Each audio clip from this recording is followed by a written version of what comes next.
Hi, I'm Vicki.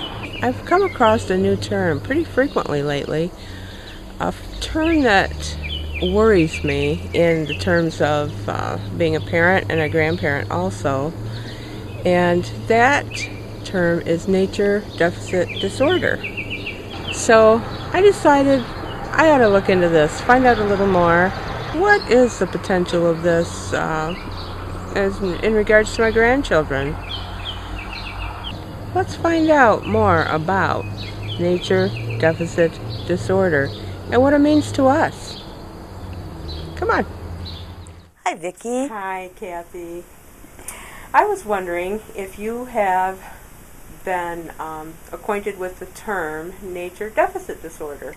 When you read about what they're calling nature deficit disorder now, it really is true that kids are mostly in organized activities and not given that freedom just to roam their neighborhood with their peers.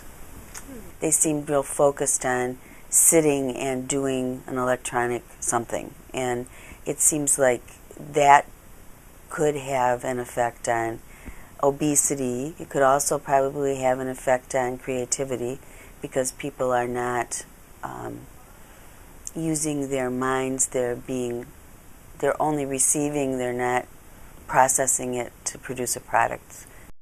Here are some kids that look like they could use a little outdoor exploration time.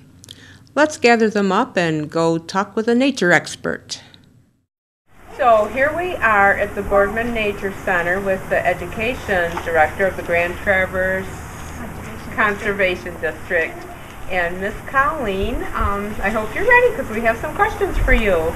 Jade and Daisy have some questions prepared. Great. What is nature deficit disorder?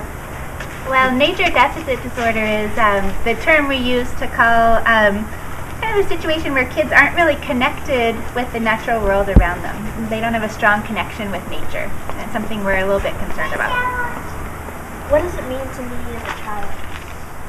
Well, I think it's really important for all of our kids, your age, younger, older, to have a stronger connection with the natural world around them, because it's all of you that when you grow up, get a little older, you're going to be making the decisions about what happens to the natural world here. And if you don't have a connection, you may not care as much. But it also is really important in terms of keeping you healthy, getting you outdoors and active, and keeping you fit, and learning all about the world around you. What kind of things would be good for us to do in different seasons? You don't necessarily have to have some big plan for the day, but just get out there and explore, sit quietly and listen to what's in the forest around you, and take a look around. And then the next step, I think, is getting your friends to do the same thing, so getting your family and friends out with you. Nature deficit disorder is a term coined by Richard Louv in his book entitled Last Child in the Woods.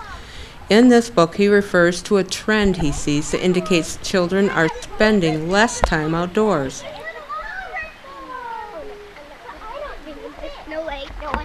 Here are some of the biggest concerns. Childhood obesity. Poor diets and decreased physical activity have caused an alarming rise in childhood obesity numbers. In the last 30 years, preschool obesity rates have doubled and childhood overall obesity rates have tripled. Overweight increases the risk for diabetes, asthma, and hypertension.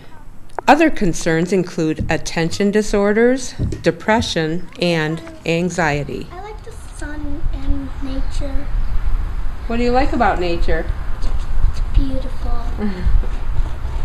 I like being outside more. I like being outside more too, because I have a pretty strong connection with the world. Most people don't. Some people don't. Yeah, that's a problem.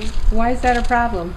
Because if people don't have a good connection with the earth, then they chop down more trees than they need and waste most of them.